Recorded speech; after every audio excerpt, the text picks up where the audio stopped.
Tere!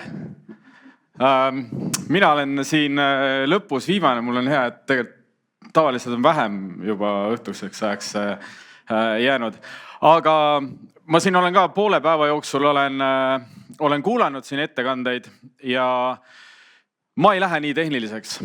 Ma tulen siis, nüüd on see nalja koht, et jalgadega nagu maa peale, et me kaartidega siin tegeleme. Ja mõtleme, et kuidas me siis orienteerume riigikaitses ka natuke nende kaartide ja minu igapäevane töö on tegelikult tagada siis riigikaitses piisav järelkasv ja tõenäoliselt kõikidele asutustele, erasektorile täpselt sama ju väljakutse järgnevate aastate, mõne 10 aastaga on see, et kas meil on neid inimesi, kes pärast ka oskavad siis asju arendada, teha. Tõenäoliselt kõiki asju ikkagi AI ära ei võta, nii et meil 10 aasta pärast siin ongi 3 inimest SRI päevadel, sellepärast et ülejäänud asjad teevad arvutid ära ja siis nad kolmekesti ajavad siin jutupäeva otsa. Ehk siis ma alustan natuke kaugemalt siis sellega, et mida noortele siis koolis õpetatakse. Ma vaatan, et osad on natuke rohkem aega tagasi keskkooli lõpetanud, osad on natuke vähem aega tagasi keskkooli lõpetanud. Siis võib-olla ka hea meeldetuletus ja tutvustus, mida siis täna siis nendes valdkondades koolides õpetatakse.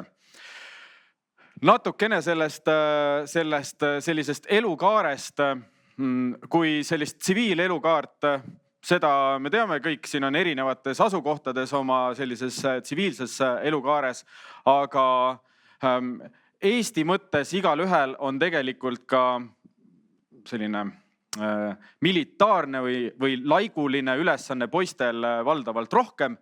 Nemad seda teavad natuke täpsemalt. Minu selline hea visioon ja eesmärk on alati olnud, et kui ma tänaval ükskõik kelle juurde lähen, küsin, et mis on sinu ülesanne kriisis, siis mulle meeldiks, kui inimene oskaks sellele vastata. Tõstke käed püsti, kes teab, mis on tema ülesanne, kui midagi Eestis juhtub, mis on, kui kriisis midagi juhtub. No umbes veerand. Ma arvan, et naiskodukaitsjad, endised ajateenijad ei ole. Vähemalt siis on nagu hea. Siin poisid võib-olla, kes on ajateenist, nemad valdavalt teavad. Tegelikult hästi paljudel teistel on ka ülesande, et siin, kes tehnikaga ja kogu selle kaardinduse siis haldamisega ja arendamisega tegeleb, siis väga paljudel teie ülesanne on seda teha ka siis, kui kriis on. Sest need asjad peavad siis ka töötama. Hea selline võib-olla nagu lugu sellest, kui me olime õppustel ja ühel hetkel läks internet ära.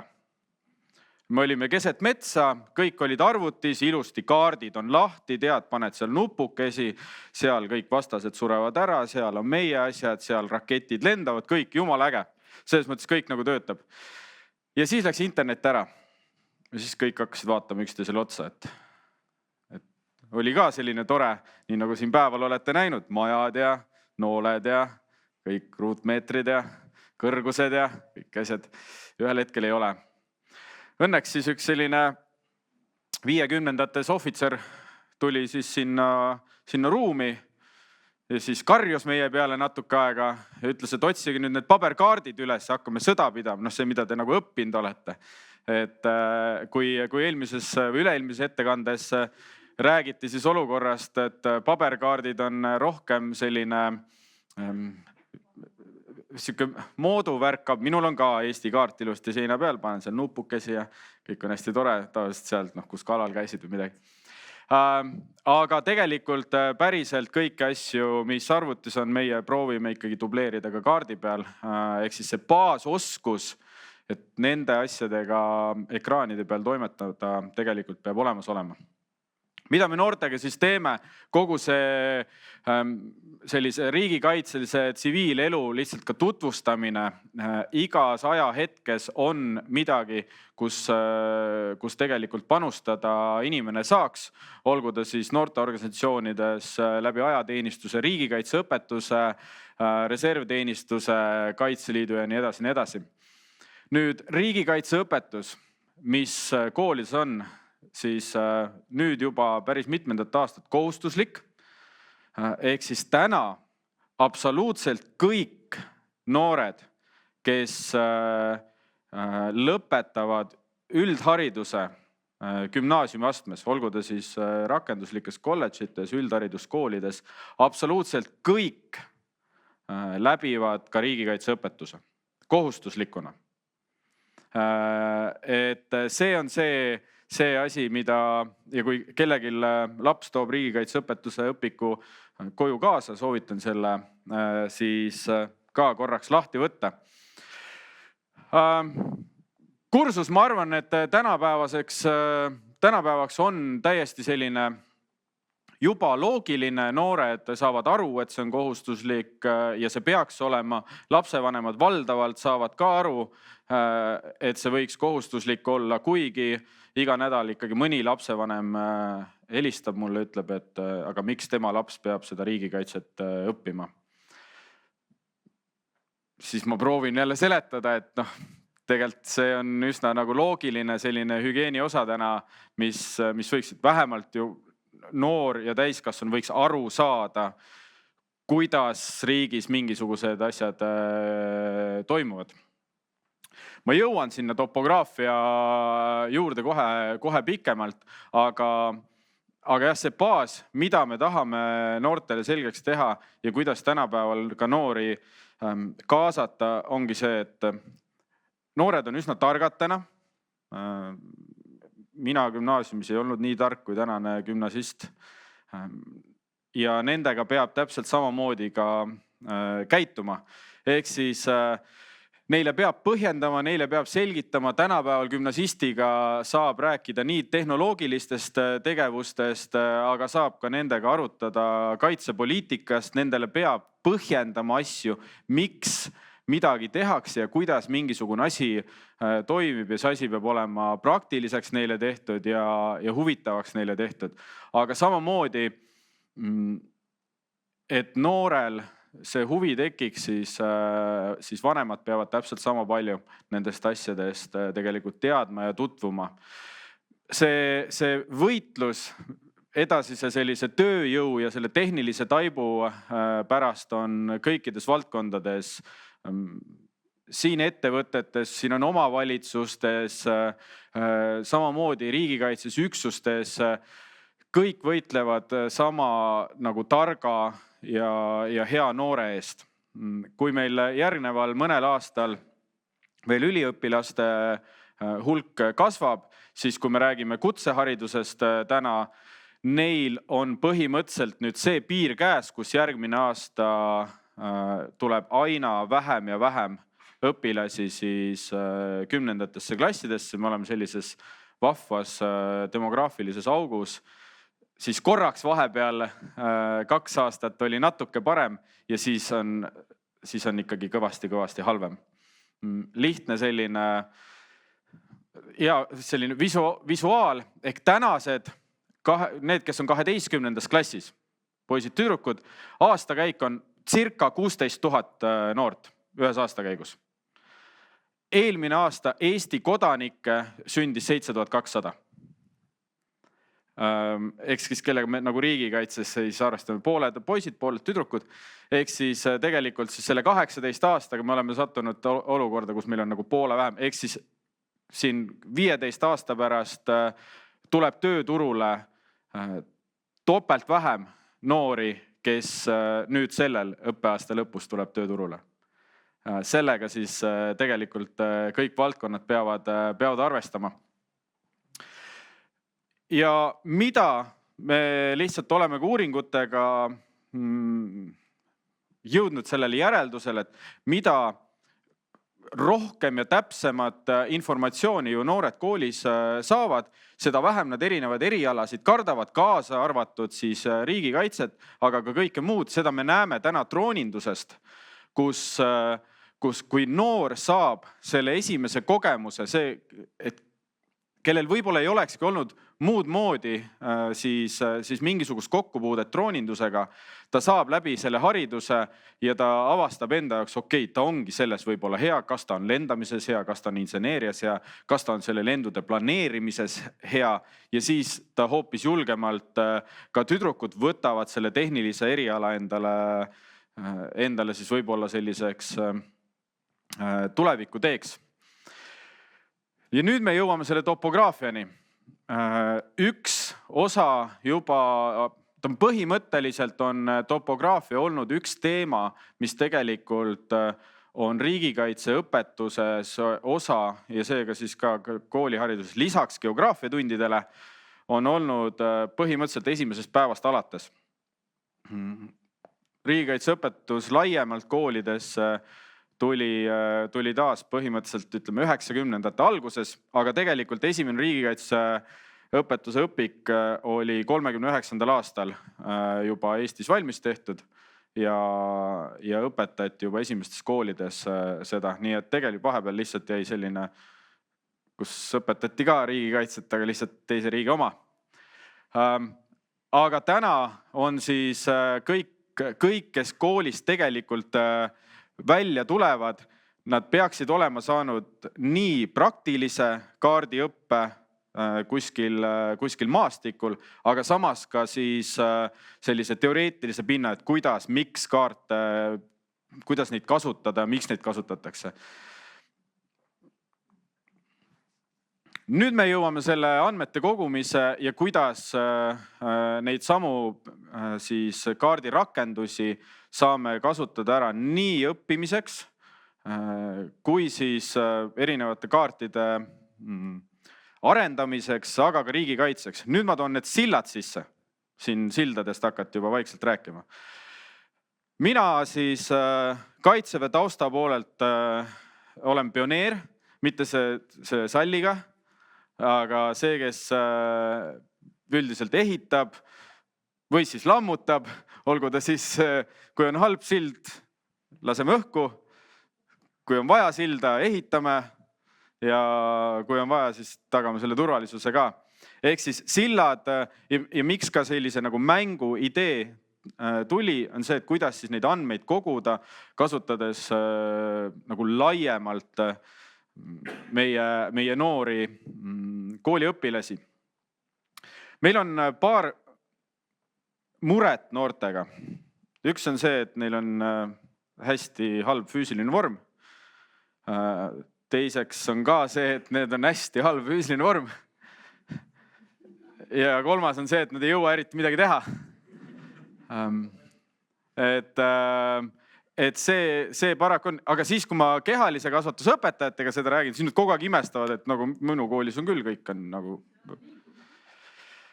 Kusjuures ei ole, nagu riiklikus õppekavas on kehaline kasvatus, ma spetsiaalselt kasutan kehalist kasvatust, sest riiklikus õppekavas on kehaline, aga jah, seda siis liikumisõpetuse filosoofiat kasutatakse kehalise kasvatuse läbiviimisel. Siin rääks sellepärast, hea õpetaja suudab sellega teha täna väga head tundi, halb õpetaja suudab lihtsalt natuke halvemat tundi läbi selle filosoofiaga, sest siis saab rohkem rääkida, et liikumine on tore. Ärme jumala pärast õue lähe nagu seda tegema, aga vähemalt nagu tore, et seda võiks teha, kui on soovi. Siis me mõtlesime, kuidas me saame selle tehnoloogia ja noored kuidagi kokku panna, lisaks siis kuidagi riigikaitsesse ka sellega panustada. Ja Erki abiga ilusti natuke siis ajutormlesime ja tulime sellise asja peale, et mina siis oma tausta poolt, et kuidas me saaksime rohkem noori liikuma ja teiseks, kuna ma kasutan hästi palju oma siis kaitseväe vaates meie sildade rakendust, kus on peal kõik, siin öelda ka, et Eestis on vähe sildu Eestis, ma ei tea, ma võtan kaardi lahti, see on sildu täis. See on nagu lihtsalt, oleneb mis sildasid. Et neid on niimoodi, et mul on roheline, sinine niimoodi, et ei saa zoomida sisse. Näiteks elan Kosel, võtsin Kose kaardi lahti, ma juba seal leidsin 11 silda lihtsalt ainult meil seal väikse nagu ringi peal. Et neid on päris palju, aga neid on veel ja paljudel juhtudel just liikumise planeerimiseks meil oleks ka vaja teada esiteks, kus kohas see sild on, hea kui sellest sillast oleks pilt, hea kui juba keegi oskaks arvutada, mitu inimest sealt üle saaks minna või kui kas sealt läheb, kas jalg sillast läheb üle näiteks lisaks jalgsi minekule ka ATV, juba päästaks meid väga palju ära, ehk siis planeerida ka riigi kaitse mõttes oma liikumisteid. Kuidas noored siis sellega liikuma võiks saada, on see, et noored hakkaksid planeerima siis näiteks oma kooli juurest liikumistrajektoore. Me võtsime aluseks sellise hea numbri, mis on 3200 meetrit. See on meie füüsilise testi jooksudistants, et ta saaks juba proovida nagu selle, et ta planeeriks oma kooli või kodu juurest kaardi peal 3,2 kilomeetrise trajektoori, leides ülesse sealt võimalikult palju sellised riigile olulisi objekte. Varjendid, avalikud varjendid, jälle, et õpetada noori planeerima oma radu ja ka kodu ümber leidma neid, et teades, kus kohas need asjad on. Ehk siis kui tuleb tänaval olles sulle sõnum varjuda, siis sa vähemalt oma kodukohas läbi juba sellise mängulise ja haridusliku siis tegevuse oled enda kodu ümber need asjad ära planeerinud. Samamoodi sa saad seda liikumist teha. Ehk siis sa planeerid oma selle raja, teed selle läbi ja kui sa tagasi jõuad, siis tegelikult sul on 6 kilomeetrit juba kõnnitud. Sa oled saanud liikuda, sa oled õppinud kaarti kasutama, sa oled eelnevalt planeerinud midagi ja saanud lisaks liikumisele ka need teadmised. Ehk siis tänapäeval, et noori saada kaasata, siis see peab olema lõimitud mitme asjaga ja see peab olema noore jaoks kuidagi nagu põnev, mänguline. Mõned aastad tagasi oli selline asi nagu see Pokemon Go. Põhimõtteliselt nagu noored panid mööda linna ringi, otsid lihtsalt mäng. 10 000 noored sai liikuma. No muidugi ka vastu 11 nagu jalutama ja vastu seinasid ja kõike muud, sellepärast et vaadati, et otsiti, kus kohas need kollikesed siin linna vahel on. Aga tegelikult saadi liikuma. Kui nüüd sama asja saaks kasutada nii, et nad õpivad natuke seda tehnoloogiat, panustavad oma teadmistesse nii riigikaitse vaates, kui saavad ka füüsilist vormi parandada, siis tegelikult jällegi neid põnevaid asju. Meil on hea muidugi teada siis seda, et siin oli koordinaatide asi ka minu arust see, et me saame teada, nüüd vähemalt me teame, et meie selle nädala vähemalt Eesti kõige kuulsamal ristmikul on nendel koordinaatidel uued majad. See oli muidugi ohtlik näide siin, et nüüd kõik teavad, mis koordinaatidel need majad on, et ma arvan siis pärast need, kes sinna kolivad peale seda ristmiku nüüd ehitust ja kõik need Keila inimesed, kes enam Tallinnasse tööle ei saa tulla, ma arvan, kõige vihatumad inimesed on need, kes elavad tulevikus seal hipodroomil. Nende pärast nüüd Keila inimesed ei saanud paar aastat tööl käia. Ehk siis me siin tahame saada selle praktilise tegevuse käigus just noori liikuma, saama teada nendest ka sildadest, millest me täna ei tea midagi.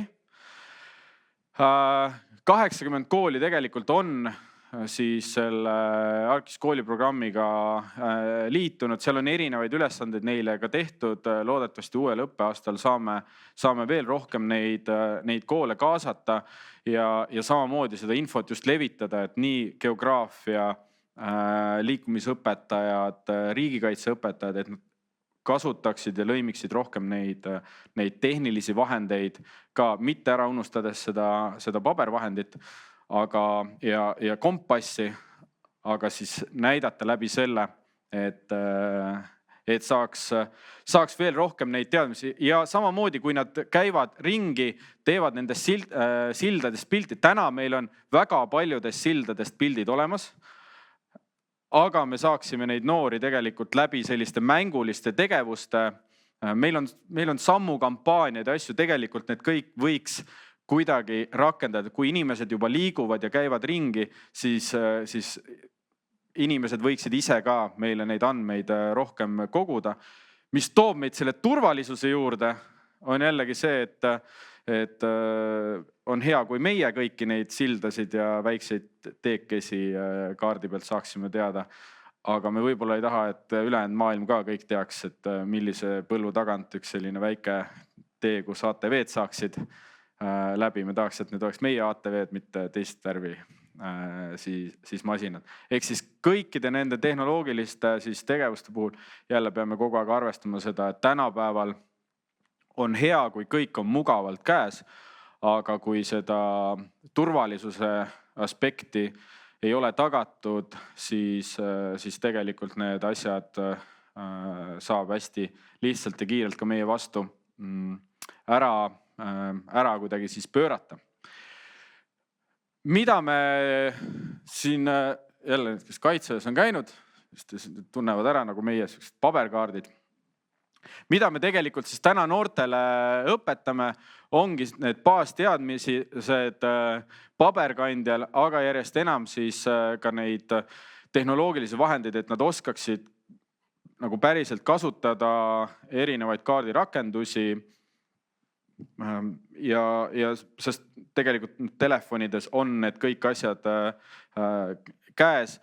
Jällegi, kui me tahame, et rohkem noori sellesse erialasse või nendele ametipostidele või nendele erialadele õppima läheksid, siis nad peavad saama täna juba 8., 9., 10. klass need praktilised teadmised ja selle huvi, sest aina nooremaks läheb see värbamine koolides erinevatele erialadele. Seda on praegult rakenduslikest kolledžitest ülihästi näha, kus 6. klassid kutsutakse koolides, tutvustatakse nendele erialasid, masinaid, et saada võimalikult kiiresti see noore otsus kätte, et ta läheks juba siis eriala õppima.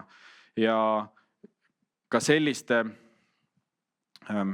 tehnoloogiliste erialade puhul siis on hästi oluline järelkasvu tekitamiseks see, et need teemad saaks spetsiifilisemalt ka erinevatesse õppekavadesse sisse, sest jällegi muidu kogu see tehniline teadmine gümnaasiumi vaates juba või gümnaasiumi lõpu puhul võib jääda selliseks keeruliseks saada neid noori kätte. Nad peavad saama aru juba, kuhu nende karjäär võiks minna ja varem selle huvi kätte saada. Meil on samamoodi erinevad õppematerjalid, mis puudutavad siis sellist kaardiõpet. Vähegi huvi on siis Opiku keskkonnas on riigikaitseõpetuse puhul tegelikult kõik need asjad olemas.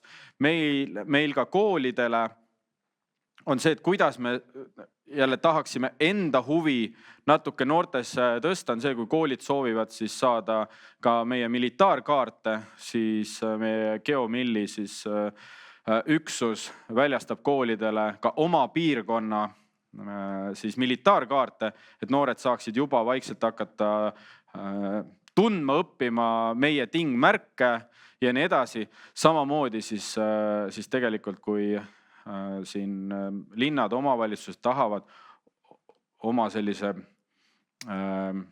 geograafiaga tegelevaid või kaartidega tegelevaid inimesi, siis need kindlasti varakult üles otsida ja neile seda asja tutvustada.